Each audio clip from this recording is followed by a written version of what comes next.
Here in English, you speak French, but I think it's easier for you. It's easier for me in English, yes, thank you.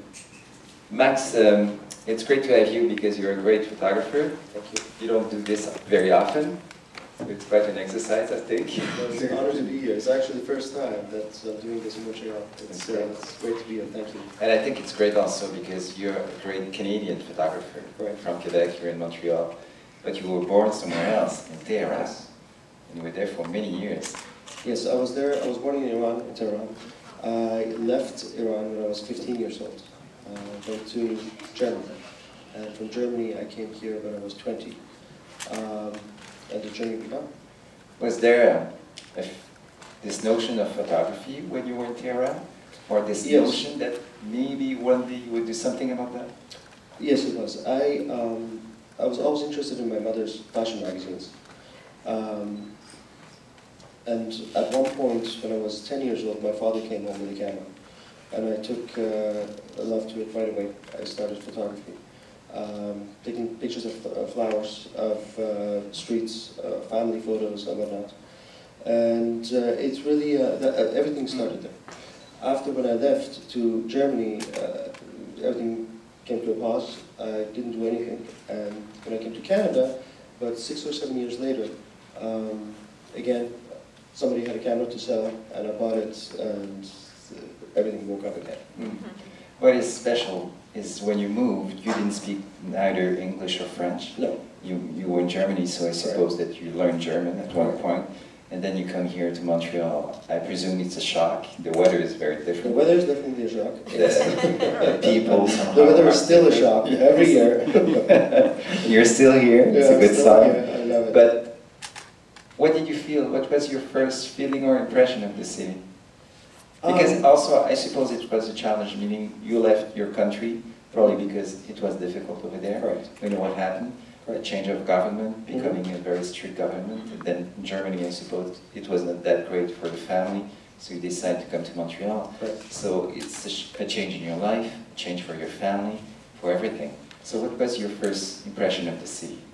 You know, as a young man, 20 years old, who went through 2 countries and came here, you don't have time to actually absorb what the city is like. You know, you're in that surviving mode. You want to do anything in your power to make your life better and to get back to your passions.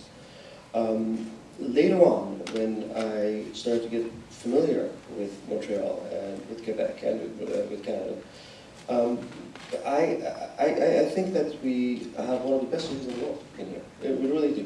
It's diverse as far as culture goes. It's diverse as far as language goes, and we are one of the hidden gems, I would say. I think Canada, Quebec, Montreal is the country of the future. So you felt that people were open-minded? They were. I think it's like never before. I have, as a young foreigner here, I never had any sense of rejection by any of my friends. Making friends was very, very easy.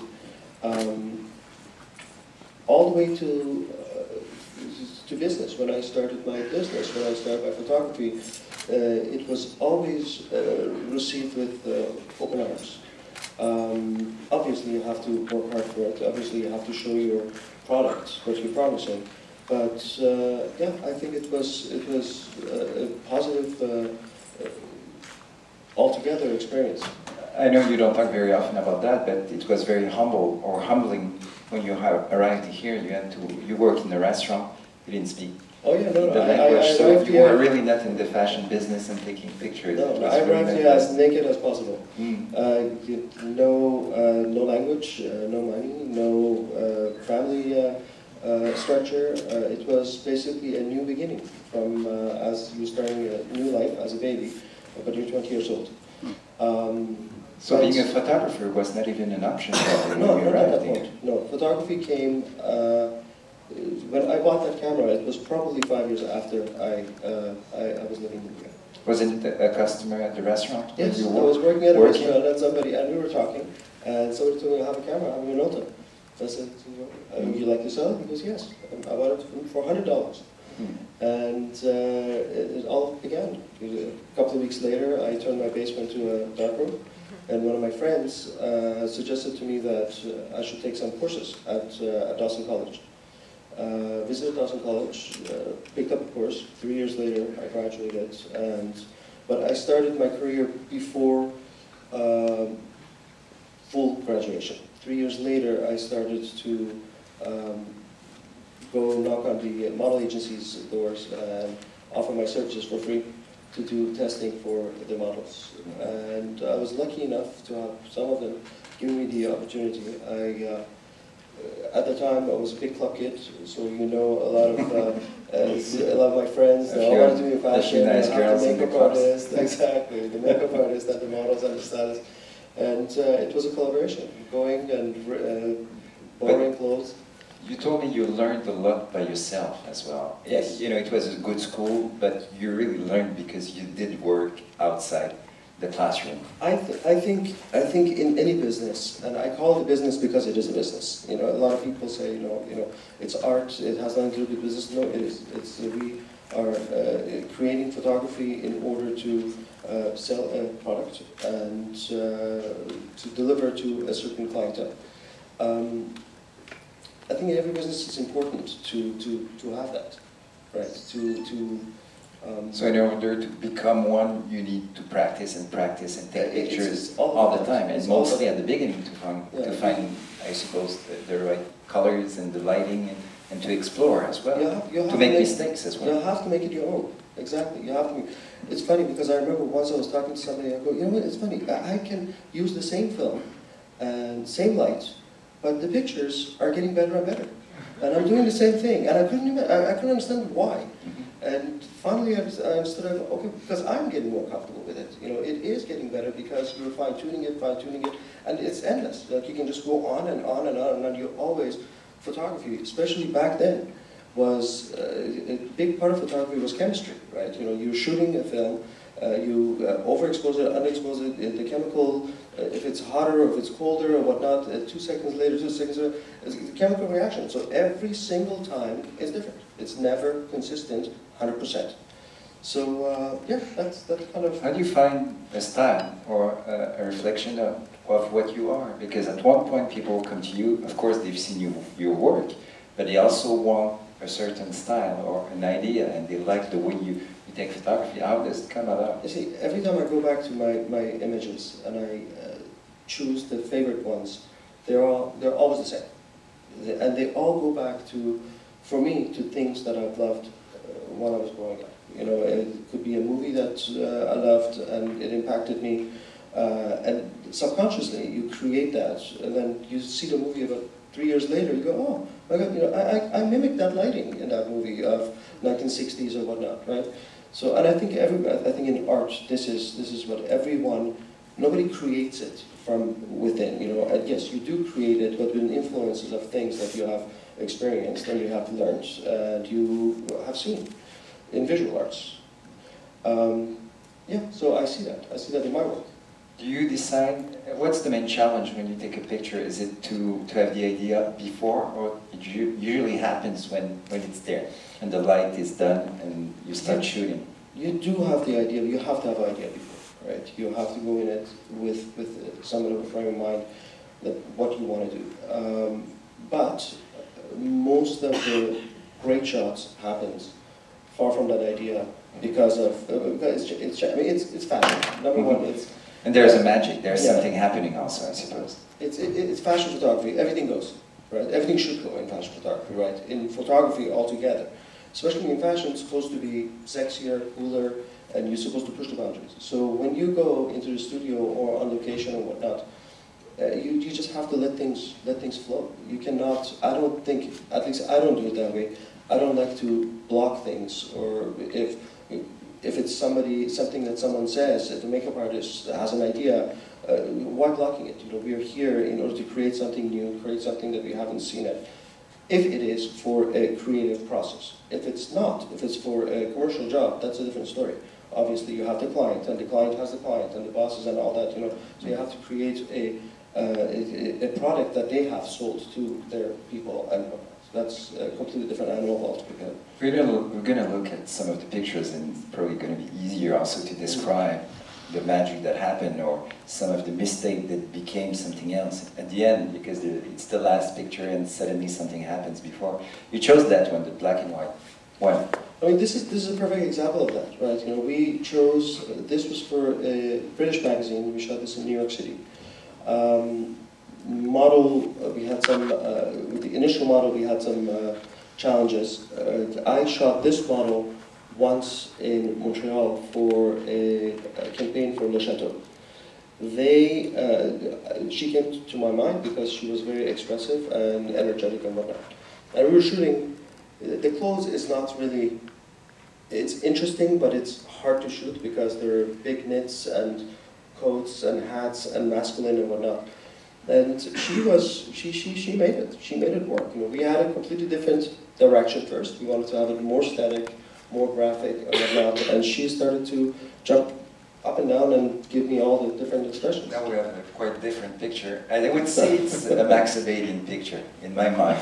Yes. Because you know you like women, obviously, yes. And it's sexy. But there's something when you were talking about pushing the boundaries. Yeah. That's a very good example. It might also be controversial somehow.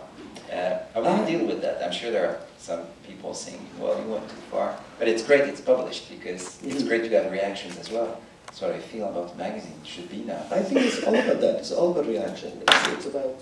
You're losing all your glasses. I think it's all about the reaction. You know, you need to... if not, it's going to get boring, right? You know, we're in the wrong job then. So how do you come up with an idea like that? We came up... Because actually you don't start right away saying... This image was a collaboration with me and a model. We were shooting for You've magazine. Worked with her before, I think. Yes, she is Pamela. She worked with us when she was 16 years old.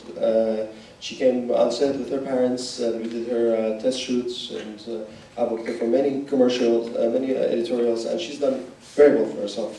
She's been on the face of many ad campaigns for various makeup companies. We were doing an editorial, and the night before, she sent me an inspiration of a Japanese illustrator who did an illustration like this. And I said, you know what, if tomorrow, if we have time, we'll do that. We'll try to create something like it, but on our way. We finished, and everybody stayed, the team. Hair and makeup, we changed the hair and makeup, the stylist brought the shoes and whatnot, you know, and we tried to recreate it. It's sort of like the illustration, but it's a little bit more modern. It has a modern pin-up feel to it, which I like. There's also a question of trust. You know, the model is trusting the photographer, and then that's where you can go it's all about further. That. It's all about that. It's a team. We all are there in order to create something new. That's it. I always say when you see a picture, and a good photographer is when he's telling you a story in only one image. And some images, it's almost like a whole movie of 2 hours. And I'm always amazed by that talent of telling us something, and that's an example of that. You know, we're there, and it's fall, of course. We say, oh, it could be cold, but maybe there's a reason why she's outside. You know, there's always something, and we create our own story. Tell us what's the one you had in mind when you did that. Well, this year this was shot for a lingerie campaign in Montreal. It was fall, but contrary to how relaxed she is, we had 4 heaters around her, which we do not see. I'm sure. But I think what evokes curiosity in here, yes, it is cold. She's sitting out there, and for me, one of my favorite times in a year is fall. You know, especially in Montreal. You know, when the leaves are out, I go out there. You know, I lie down in a chair, put a blanket on me, and take some last rays of sun of the air, and it's beautiful. And I wanted to recreate that with this. And this is shot in one of the gardens of my friends. And that's also pure Max, I would say, again. So there's also, we feel there's a story as well. Yes. You know, there's something happening in a mansion, probably close to the elevator, I don't know. This is actually it's not an elevator. This is I always said if I wasn't a fashion photographer, I would be an architect. I love architecture. I love shapes and forms. And this is one of my favorite houses in Montreal. It was designed by Max Roth in the 60s. I don't know if you're familiar with him or not. He was a renowned architect in the 60s, and he did some very good pieces. Now this house, every time I go there, I find new space, new corners in it. It's beautiful. We looked at the lingerie, we looked at the garment, and we thought, you know, we could create somewhat of a 1960s modern version of it, of a woman and her boyfriend or her lover, and capture moments between them. And the whole campaign was that. It was none of the shots was looking at the camera with the man. It was always capturing them in a moment. More cinematography than photography, but yeah, this is what I love. I like to capture that moment. At times you pose the model, you tell them what it is, but for me the best way of creating an image is to talk to the subject, to the model, explain to them what the story of the day is, and hope that they can get into that role. And while they get into that role, you snap. Do you direct a lot when you're shooting? Do you talk to them? Initially we direct, yes. Initially at the start I have a talk with them, but when I'm shooting, yeah, I'm very vocal. You're still working with amazing models. One of the amazing one, I think, for many reasons. First, she's Canadian, it's great. Yes. Second, she fought for the girls, I would say, that's correct. for the models. That's correct. She's an amazing spokesperson. She's really an amazing image, I think, for the young models as well. Right. And it's Coco Rocha. Tell us about working with her. I love Coco. I've worked with Coco many, many years. This image, however, was somewhat controversial. Because of Coco's fate, when we were shooting this, what she's wearing right now is a dress designed by Matthew Williamson. It's a tattooed dress, it's mesh. And she was not comfortable by showing her breast. So what we did, we put a camisole underneath that, which was skin color, right? You know, and we can still not see it. But when it went to the print, the magazine, at the last minute, without our knowledge, we touched the middle of the camisole, so it appears that she's naked underneath, but she's not. And she's as vocal as she is. She took it to the media, the Twitter, and all of that. Yeah. So we created, like we were saying back before, you know, created a huge buzz. And to this day, it's the magazine's highest-selling cover. Yeah, and we're going to see, it's great because today we're able to see the before and also the cover, how it came out in the magazine itself, which is great. But I like also is the fact, as we were saying, maybe she's difficult for the nudity, but at the same time,